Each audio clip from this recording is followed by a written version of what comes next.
जय हिंद दोस्तों, Sandeep tricky math special YouTube channel में आप सभी का स्वागत है।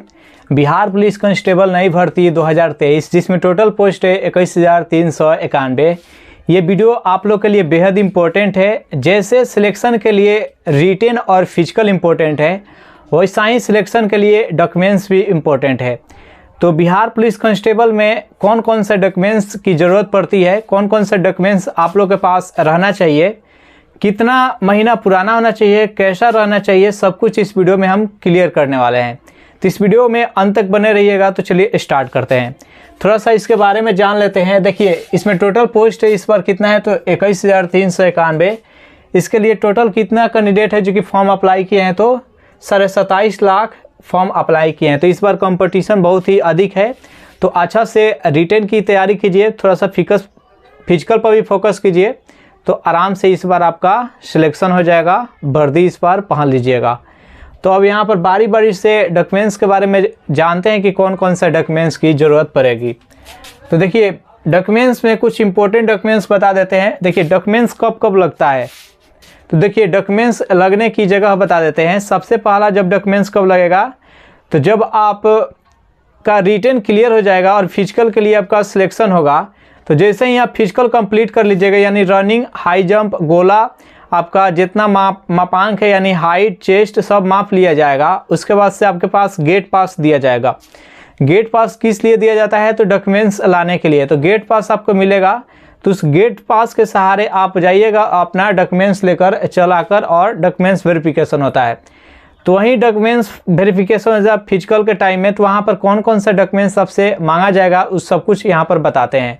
तो वहाँ पर डॉक्यूमेंट्स लग गया। दूसरा डॉक्यूमेंट्स कहाँ पर लगता है, तो दूसरा डॉक्यूमेंट्स लगता है जब आपका फाइनल मेरिट लिस्ट बन जाता है और आपका सीट अलॉटमेंट हो जाता है, आपका जिला अलॉटमेंट कर दिया जाता है कि कौन सा जिला में आपका पोस्टिंग हुआ है। तो वहाँ पर जब आप ज्वाइनिंग का डेट आता है, ज्वाइनिंग के लिए जाएगा, तो वहाँ पर सब कुछ ओरिजिनल डॉक्यूमेंट्स मांगा जाएगा। और जो भी ओरिजिनल डॉक्यूमेंट्स आप वहाँ पर ले जाइएगा, सभी के सभी ओरिजिनल डॉक्यूमेंट्स है जो कि जमा कर लिया जाएगा। तो वहाँ दो जगह डॉक्यूमेंट्स लगता है। तो देखिए, फिजिकल के टाइम में आपका कौन कौन सा डॉक्यूमेंट्स लगेगा इसके बारे में पहले जान लेते हैं। तो देखिए, पहला डॉक्यूमेंट्स आपके बारे में जान लेते हैं। यहाँ पर इंटर के मार्कशीट, इंटर के मार्कशीट होना चाहिए। तो आप इंटर लेवल का जब फॉर्म अप्लाई किए तो आपके पास तो होगा ही। तो इंटर के मार्कशीट के साथ साथ मूल प्रमाण पत्र, जो 3 साल कंप्लीट करने के बाद से मूल प्रमाण पत्र मिलता है, तो मूल प्रमाण पत्र होना चाहिए। देखिए, अगर आपके पास मूल प्रमाण पत्र, जैसे कि जो कैंडिडेट का 3 साल कंप्लीट नहीं हुआ है और मूल प्रमाण पत्र नहीं है, तो उसके लिए कोई ज़रूरत नहीं है। लेकिन जिसका 3 साल कंप्लीट हो गया है और मूल प्रमाण पत्र अभी तक नहीं लिए हैं, तो आप कॉलेज से जाकर ले लीजिएगा। तो मार्कशीट हो गया, मूल प्रमाण पत्र हो गया। नेक्स्ट आपका डेट ऑफ बर्थ के लिए, जन्म प्रमाण पत्र के लिए मैट्रिक का मार्कशीट होना चाहिए। मैट्रिक का मार्कशीट और उसके साथ मैट्रिक का मूल प्रमाण पत्र होना चाहिए। तो यहाँ से हो गया इंटर के मार्कशीट, मूल प्रमाण पत्र, और मैट्रिक के मार्कशीट और मूल प्रमाण पत्र।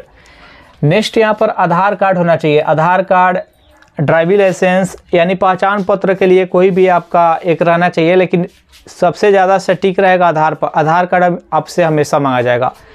तो आपको पहचान पत्र के लिए, आइडेंटिटी कार्ड के लिए आपके पास आधार कार्ड होना चाहिए। तो देख लीजिएगा, आधार कार्ड पर किसी प्रकार का डेट ऑफ बर्थ में गड़बड़ी तो नहीं है। जो मैट्रिक का आपका सर्टिफिकेट, उस पर जो डेट ऑफ बर्थ है वहीं आपका आधार कार्ड पर भी डेट ऑफ बर्थ होना चाहिए। अगर अलग अलग है तो आप सुधार करवा लीजिएगा। तो ये तो आधार कार्ड हो गया। उसके बाद से 10 फ़ोटो चाहिए। 10 फ़ोटो की ज़रूरत पड़ती है। जब आप वहाँ पर डॉक्यूमेंट्स वेरिफिकेशन होगा, तो वहाँ पर अब 10 फ़ोटो मांगा जाएगा। यानी उतना नहीं लगता है, लेकिन आपके पास 10 फ़ोटो रहना चाहिए। जो फॉर्म अप्लाई किए थे वैसा ही फ़ोटो आपके पास 10 रहना चाहिए। अगर नहीं है तो वैसा बनवा लीजिएगा। जैसे आप फॉर्म अप्लाई के समय जो फ़ोटो दिए थे, वैसा ही अपना 10 फ़ोटो आप बनवा लीजिएगा। नेक्स्ट यहाँ पर 10 फ़ोटो हो गया। इसको जाति प्रमाण पत्र, SC ST EBC BC के लिए जाति प्रमाण पत्र होना चाहिए। ST SC EBC और BC कैटेगरी के लिए। अब देखिए, तो जाति प्रमाण पत्र हो गया। उसके बाद एक नॉन क्रीमी लेयर बनवाना होता है, NCL।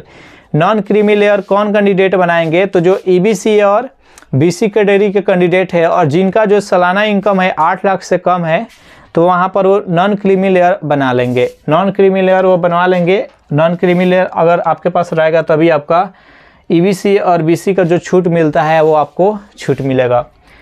उसके बाद से यहाँ पर EWS के जो भी कैंडिडेट यूआर कैटेगरी के है, बिहार का है, तो वहाँ पर EWS बनवा लेंगे। जिसका सालाना इनकम 8 लाख से कम है तो EWS के अंतर्गत आएंगे और वो अपना EWS बनवा लेंगे। सभी जितने भी डॉक्यूमेंट्स आप ले जाइएगा सभी का 2-2 कॉपी आप जीरेक्स करवा लीजिएगा, क्योंकि जीरेक्स आपका ओरिजिनल रिटर्न कर दिया जाएगा और जीरेक्स जो है वो जमा कर लिया जाएगा। जो जीरेक्स रहेगा वो अभी प्रमाणित होगा, यानी हिंदी इंग्लिश में जो आप फॉर्म अप्लाई के समय में जो सिग्नेचर किए हिंदी इंग्लिश में, वैसा ही आपका सिग्नेचर होना चाहिए, वैसा ही मैच करना चाहिए। अगर वैसा नहीं मैच किया जाएगा तो आपको रिटर्न कर दिया जाएगा। तो देखिए ये हो गया अभी प्रमाणित। यहाँ पर आपका छाया प्रति होना चाहिए। जितना भी डॉक्यूमेंट्स है सभी का 2-2 कॉपी छाया कॉपी होना चाहिए। नेक्स्ट यहाँ पर कैरेक्टर की बात कर लिया जाए तो क्या इसमें कैरेक्टर सर्टिफिकेट भी लगता है। तो देखिए बिहार पुलिस का जो भी डॉक्यूमेंट्स वेरिफिकेशन करने जाएगा फिजिकल का टाइम या फाइनल ज्वाइनिंग का टाइम में, तो वहाँ पर डॉक्यूमेंट्स फिर वेरिफिकेशन के टाइम में आपसे कैरेक्टर सर्टिफिकेट नहीं मांगा जाएगा। इसका डॉक्यूमेंट्स कैरेक्टर सर्टिफिकेट कैसे वेरीफाई किया जाता है, तो इसका कैरेक्टर सर्टिफिकेट है जो कि थाना के माध्यम से आपके घर पर थाना आएगा और जांच पड़ताल करेगा। कुछ आदमी से पूछा जाएगा, आप गवाही के रूप में 2 आदमी के नाम देना पड़ता है वहाँ पर जहाँ पर आप ज्वाइनिंग किया कर, उन्हीं से पूछताछ होगा कि इसका लड़का का कैरेक्टर कैसा है, किसी प्रकार का इस पर केस वस्त नहीं है, तो इस सब जाँच पड़ताल किया जाएगा। वहीं थाना के माध्यम से आपका कैरेक्टर है जो कि वेरीफाई किया जाएगा। इसमें कैरेक्टर सर्टिफिकेट नहीं मांगा जाता है। तो ये बस कुछ इंपॉर्टेंट डॉक्यूमेंट्स है जो कि आपके ज्वाइनिंग के टाइम में और फिजिकल के टाइम में लगेगा। तो जितने भी कैंडिडेट के पास है तो ठीक है, नहीं है तो जल्दी से इसको बनवा लेंगे। अब यहाँ पर बात है जाति और निवास प्रमाण पत्र के लिए कि कितना मंथ पुराना होना चाहिए। तो देखिए अभी कोई ज़रूरत नहीं है बनवाने के लिए। जैसे ही आपका रिटर्न क्लियर हो जाएगा उसके बाद रिटर्न का रिजल्ट आने के बाद से आप बनवा लीजिएगा। कम से कम 3 मंथ आपका पास पुराना होना चाहिए, उससे अधिक नहीं। तो 3 मंथ वहाँ पर। और किस लेवल का बनवाइएगा, तो पहले तो प्रखंड लेवल का बनता है तो ब्लॉक लेवल का वहाँ से बनवा लीजिएगा। उसके बाद से अनुमंडल से भी बनवा लीजिएगा, यानी ब्लॉक और अनुमंडल दोनों लेवल का रहना चाहिए। तो उस अनुमंडल लेवल का बनवा लीजिएगा तो सही रहेगा। तो इस प्रकार से ये डॉक्यूमेंट्स चाहिए, बस इससे अधिक कोई डॉक्यूमेंट्स नहीं मांगा जाता है। बस इतना डॉक्यूमेंट्स लेकर जाइएगा आपका हो जाएगा। तो इस प्रकार से आप तैयारी कीजिए और अच्छा से तैयारी कीजिए जिससे कि इस बार सिलेक्शन हो जाए। वीडियो आप लोग को अच्छा लगा हो तो वीडियो को लाइक कर दीजिए, अपने दोस्तों के पास शेयर कर दीजिए। जो भी कैंडिडेट अभी तक इस चैनल को सब्सक्राइब नहीं किए होंगे तो चैनल को सब्सक्राइब कर लीजिए। Thanks for watching this video. मिलते हैं नेक्स्ट वीडियो में।